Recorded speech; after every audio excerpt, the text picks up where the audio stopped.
Thank you, Mr. Chair.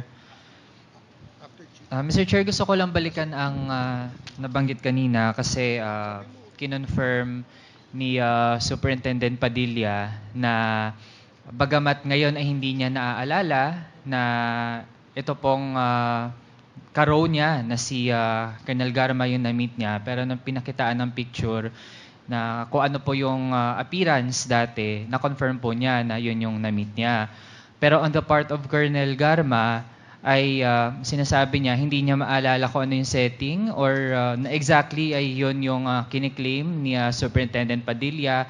May binabanggit po parang sa thesis or ganun yung dahilan.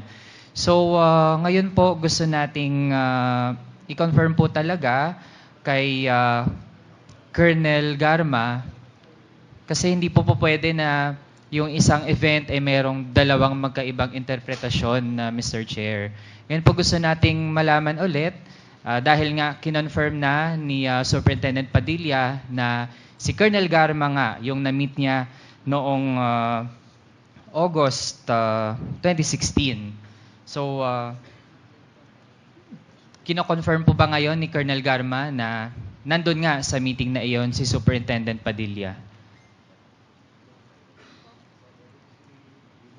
Mr. Chair, I cannot confirm it if your question covers your introduction before you ask the question, Mr. Chair, because that hindi po yan ang nangyari, Mr. Chair.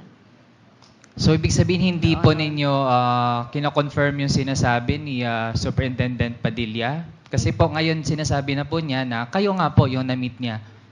Hindi po lahat ng sinabi niya ayun po ang nangyari, Mr. Chair. So I cannot confirm yung sinabi niya, Mr. Chair, or Your Honor. So, you stand by your original statement na ang pagkikita po ninyo ay hindi sa context ng sinabi niya sa kanyang second supplemental affidavit. Yes, Mr. Chair. Yes, Your Honor. Okay, so I will not belabor that, Mr. Chair. Kasunod doon sa pagiging general manager ng PCSO ni Colonel Garma, kasi as mentioned, matagal po siya sa Philippine National Police. And nalipat siya doon sa PCSO. Ano po ba yung mga qualifications o skill set ni Colonel Garma na na-earn niya? Kasi hindi po biro yung ganun kahabang serbisyo sa PNP. Meron kang mga mahahasang skills dyan at kung ano man yung networks or connections. Alin po doon yung naging kapaki-pakinabang para magsilbi si Colonel Garma sa PCSO? Mr. Chair, I have served the government service for 24 years po sa PNP. I was able to handle different kinds of people, iba-ibang klaseng pulis. At ang pinakamalaki pong nahawakan ko po ay sumaabos po na mahigit 1,000, 1,300 when I was with Cebu City Police Office. I have various training, leadership trainings. I have my master's. I finished my PhD. My foundation is AB Mathematics, Mr. Chair. And I think I also have the qualities. I work really hard. I study when I work, Mr. Chair. And my position as anti-vice gave me also an idea of how illegal gambling works on the ground, so that if I will be given the position as PCSO manager, I know how to handle these illegal activities so that our product, the lottery product, will lumakas sa ground. Yun po ang nakita ko na sabi ko kaya ko. And aside from that, dalawa lang po ang trabaho ng PCSO, kako nga po. Lottery and charity. And I have this passion on charity. When I was with the PNP, marami po ako community relation activity at nakaka-relate po ako sa mga activities. Yun po yung nakita ko na sabi ko, kaya ko yung trabaho, Mr. Chair, Your Honor. We take note of that, Mr. Chair, pero no offense po dun sa ating resource persons. Yung nabanggit po kasi na very specific yung tanong ko, Mr. Chair. Which skills na na-acquire from being of service sa PNP yung applicable talaga at naging valuable para eventually ay ma-appoint sa PCSO ang ating resource person. Pero generic yung mga nabanggit na sagot, Mr. Chair. In fact, yung mga descriptions like yung leadership, yung ganitong mga nakuhang titulo, marami din po tayong mga kababayan, Mr. Chair, na actually can be qualified kung ganun lang yung minimum na binabanggit ng ating resource person.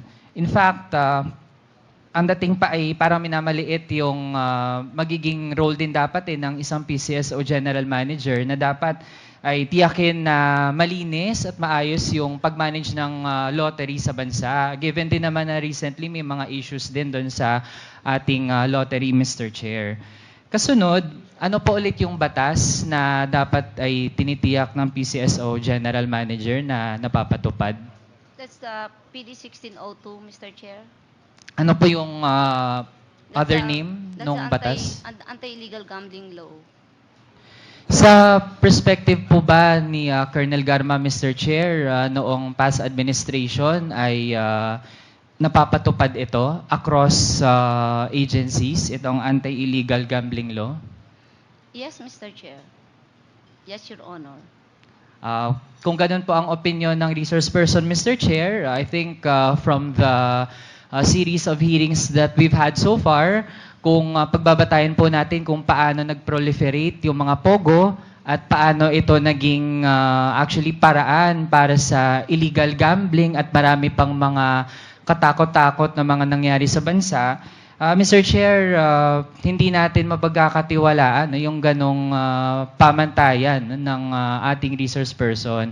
In fact, kung nag-proliferate yung POGO, actually this raises more questions, Mr. Chair, kung paano din ba talaga pinagana yung PCSO sa leadership ni Colonel Garma at paano ito pwedeng naging konektado din sa ibang mga illegal activities as brought forth by the questions of Congressman Pimentel.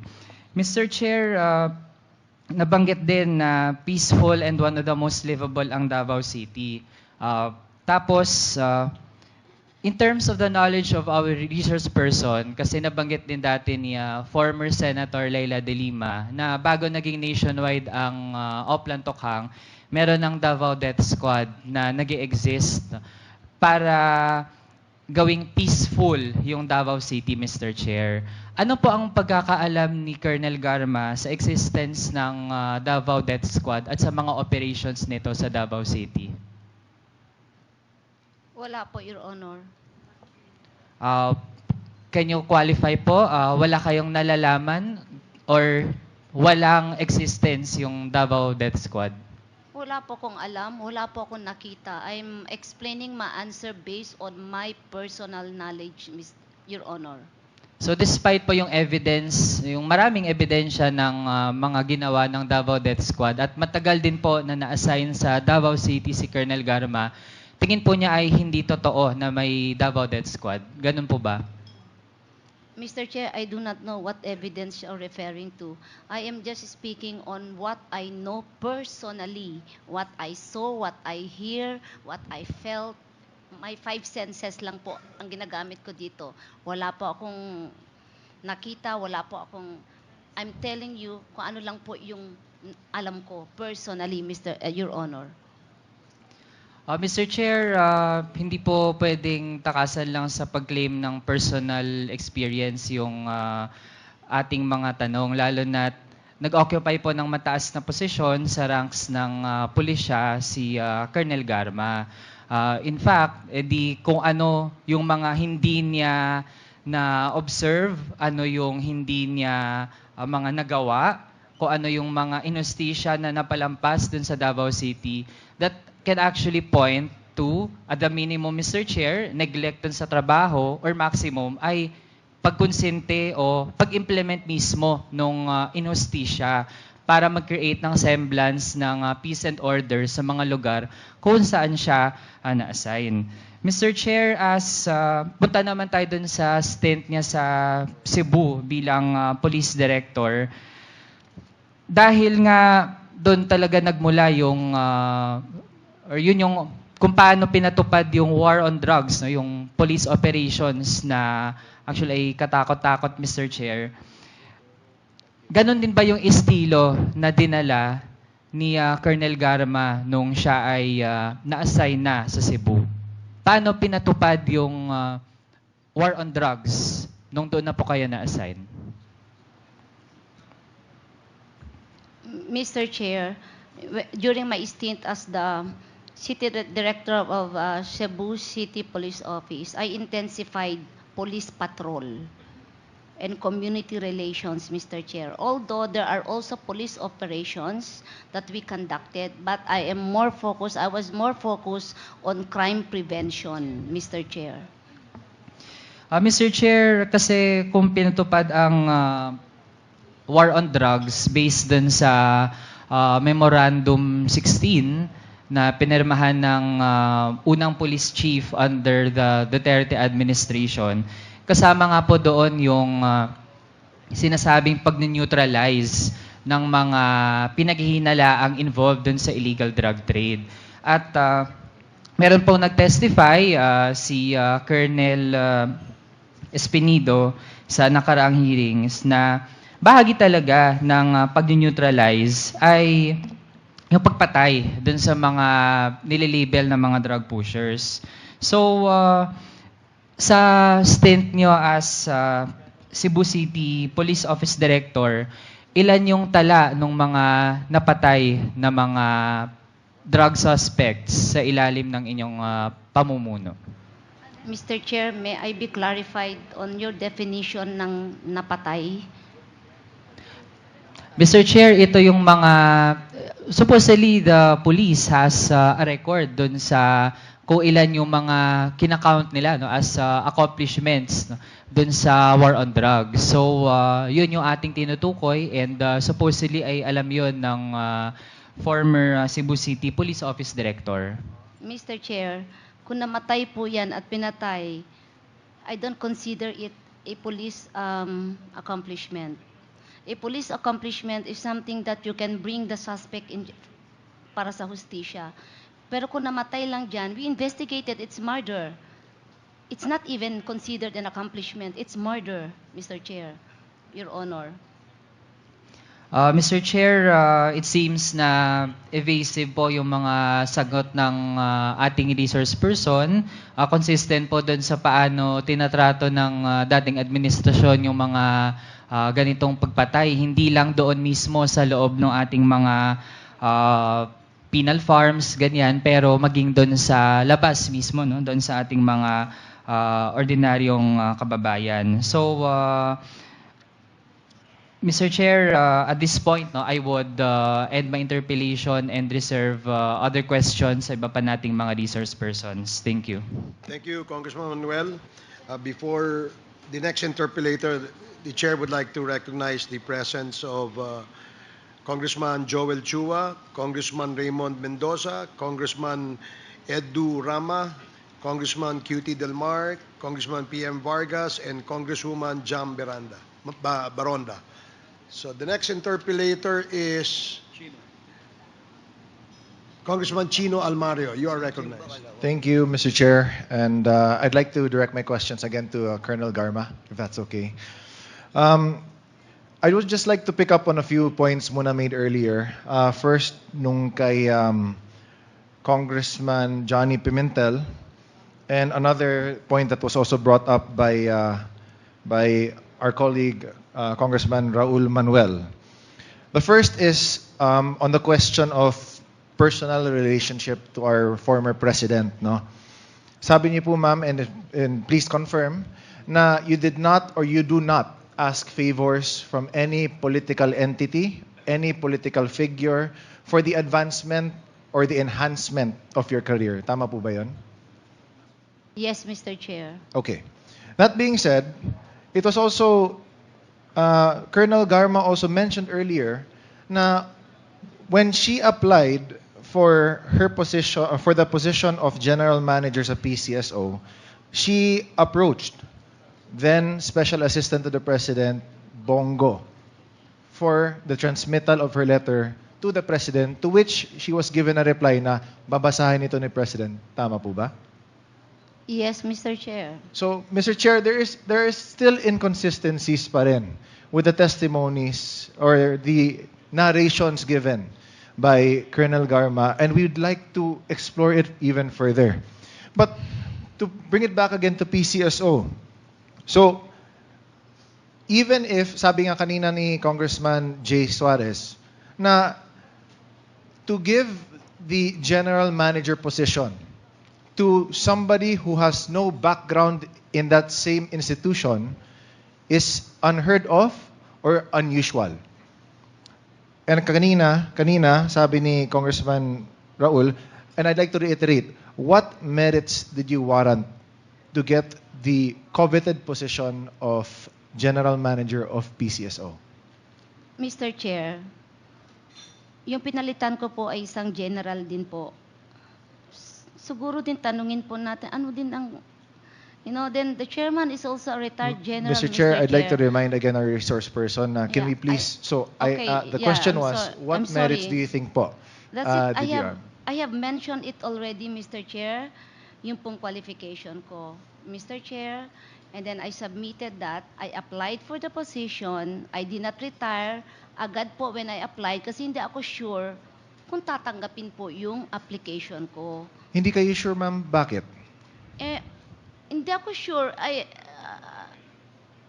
I'm not sure. I'm not confident. I do not know. Maybe the president, it's the choice of the president kung sino pong ilalagay.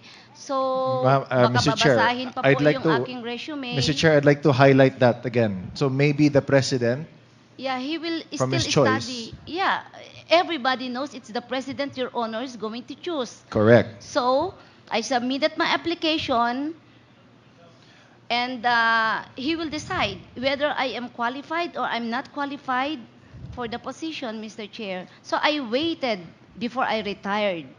So, Mr. Chair, Your Honor. let me again bring back to another inconsistency kasi kanina po, sabi po ng ating resource person na she relied on her merits, on her work performance, on her job to be able to get to where she is. And in this case, as General Manager of PCSO noon. And now, our resource person is now saying that it is the choice of the former president during at that time to appoint or to grant the position of General Manager of PCSO. Again, Mr. Chair, another inconsistency.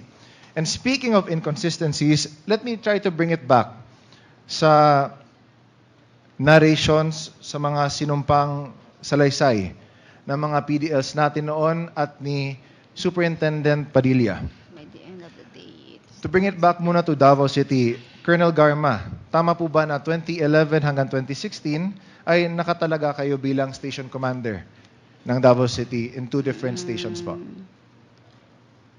That's June of 2011, Mr. Chair, Apa. and I think first week of January of 2016 only, Mr. So Chair. tama po na you were Yes, station Mr. Chair. commander. Okay. Yes, Your Honor.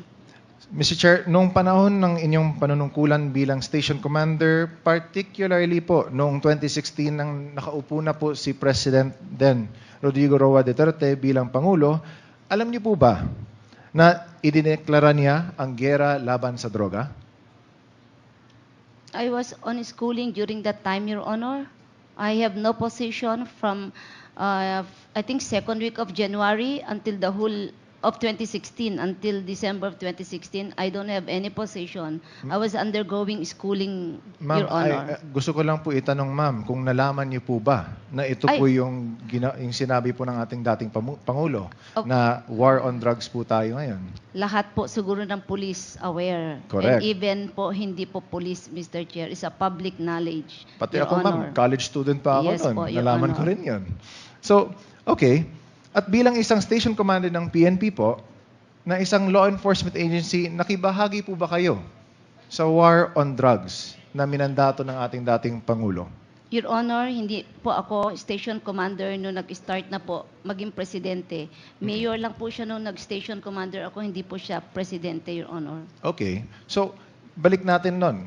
Nung mayor po siya, tama po ba na very adamant or very passionate po yung dating mayor na Mayor Rodrigo Roa Duterte against din sa war on drugs. Tama po ba? Nung We mayor don't- po siya. We do not use the word war on drugs O sige po, during those okay. times, Mr. Chair, Anti-drug Your Honor. campaign, anti-drug operations, tama po ba? Yes, Your Honor. Okay. So, aware din po kayo na yun talaga yung naging top priority of then Mayor and now former President Rodrigo Roa Duterte. Tama po ba? That was his campaign slogan, Your Honor, yes. Correct. So, okay.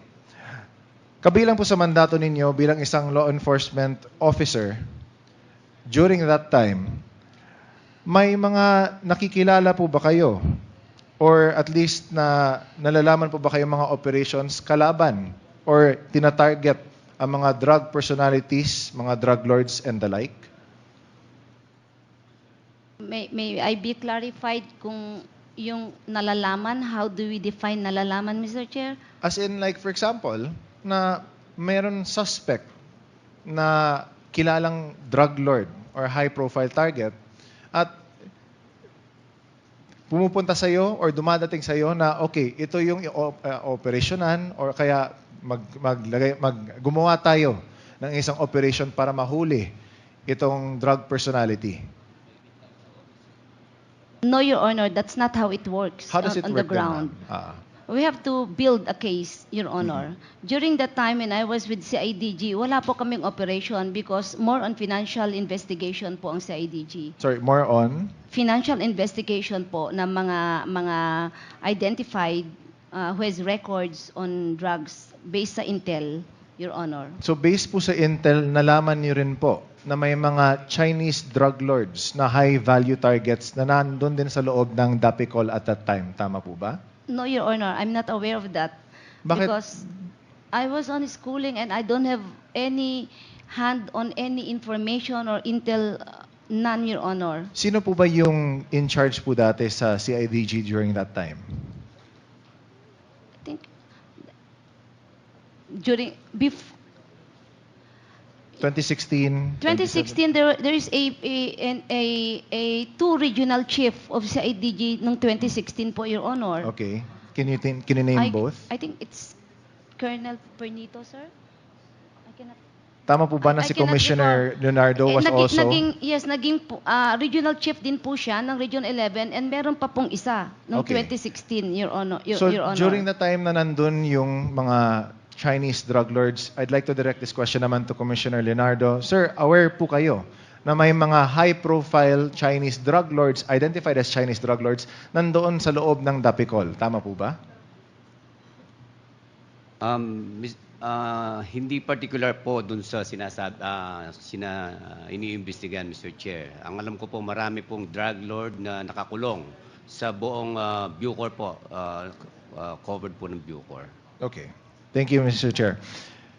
So, bilang isa sa mga may matataas na posisyon sa isang law enforcement agency, for sure kilala niyo naman, kundi man lahat, or ilan, na mga malalaking mga criminals na noted na pumapasok sa Dapicol or any area within Davao City. Kasi part of investigation naman din yun. Tama po ba?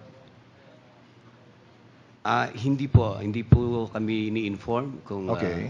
may mga ganun pong mga high-profile na mga inmates. Kung pumapasok sa Dapicol, hindi kayo ini-inform. Hindi po kami kasali sa protocol na yon, Mr. Chair. Sino po ba yung ini-inform or sino lang po ba yung mga nakakalaman based on your experience po, sir? Sa tingin niyo lang po. Tungkol po sa... May I be clarified, Mr. Chair? Yung sa if, pagpasok po ng mga high value or mga very in the notable. Picol, Mr. Chair. Pa? In the Picol po. Yes po. In the Opo. Picol po, wala po kaming business. Sila lang po yung nakakalam, mga taga Dapicol lang po, Mr. Chair. Would you agree with me, Mr. Chair, that si Superintendent Padilla would know na may mga high value targets na pumapasok sa Dapicol? Possibly, alam niya po, Mr. Chair. I'd like to direct my question to Superintendent Padilla. Sir, nung pumasok yung mga high-value targets doon sa Dapicol, nalaman niyo po ba na sila po ay mga high-value targets identified on the get-go na high-value targets dahil sila ay Chinese drug lords? Yes, Your Honor, Mr. Chair. Okay. So, may mga salaysay kasi na nangyari ni PDL Jimmy Fortaleza and sa inyo po, Sir Padilla, that indicate na tumawag po si Colonel Garma, that she mentioned na may mga high-value targets na ooperasyonan nila. Colonel Garma, do you confirm or deny making this call? I do not confirm, Your Honor. So you deny making this call? Yes, Your Honor. So are you saying na sa dalawang sinumpaang salaysay, mali po yung dalawang iyon na naka-notarize na under oath binalik dito sa ating committee, sinasabi niyo po ba na mali po sila at sa iyo po yung tama? Yes, Your Honor. Okay. Mr. Chair, I'd like to put that on the record. Mr. Chair, again, Colonel Garma, you are under oath. So, yung sa tawag na yun, I'd like to direct this question naman to Jimmy Fortaleza. Sir, so tama po sir, di ba, na tumawag daw sa inyo si Colonel Garma kasi meron kang naka-assign na cellphone sa inyo and special ito na assignment, di ba, yung mga cellphone daw, sabi niyo po dati, tinawagan kayo at binigay niyo kay Superintendent Padilla yung cellphone para makausap si Colonel Garma sa kanya. Tama po ba? Yes, Your Honor. Na yung tumawag si Colonel Garma, lumabas ba yung pangalan niya sa cellphone na siya yung tumatawag or ibang number ba to or dahil sa boses niya nakilala niyo? Yes, Your Honor. So nakilala, lumabas ba yung pangalan niya sa cellphone? Yes, Your Honor, because I have a number of Colonel Garma, Your Honor. So bale, naka-phone book na. Yes, Your Honor. Okay. So nalaman niyo na siya tumawag at sabi po niya na I think nasa sinumpaang salaysay niyo na pinapamigay niya yung cellphone kay Superintendent Padilla para makausap niya. Gusto niya makausap si Colonel Padilla, Your Honor. Okay. Thank you, Sir Fortaleza. And I'd like now to redirect this again to the supplemental affidavit na binigay the affidavit na binigay din ni Superintendent Padilla. Do you confirm, Mr. Padilla, na in your affidavit, nung tumawag si Colonel Garma kay Jimmy Fortaleza at binigay sa inyo yung cellphone, was there a threat made during that conversation? Sorry, Your Honor. Was there a threat? Ano ba Yes. yung topic ninyo? Yes, Your Honor. Ano ba yung naging topic ninyo nung sa phone call na yon? Nung nakausap ko po siya sa cellphone ni inmate Fortaleza, Chief Garma told me may mga tao kami dyan nagagawa at huwag mo na questionin. And I'd like to please continue. So number 5, ito ng sinumpang salaysay po, di ba? Yes, Your Honor. So allow me to continue na lang. Sabi niyo po, di ba, na Chief Garma told me may mga tao kami dyan na gagawa at huwag niyo nang questionin. And whether you like it or not, we will operate and do not interfere. Baka madamay pa pamilya mo. Tama po ba na ito mismo yung sinabi sa inyo yung pag-abot ni Sir Jimmy Fortaleza ng cellphone Yes, sa inyo? Your Honor, Mr. Chair. And Colonel Garma, I'd like to redirect this question to you. Do you still deny making this phone call or saying these inside the affidavit of Superintendent Padilla? Yes, Your Honor. Okay.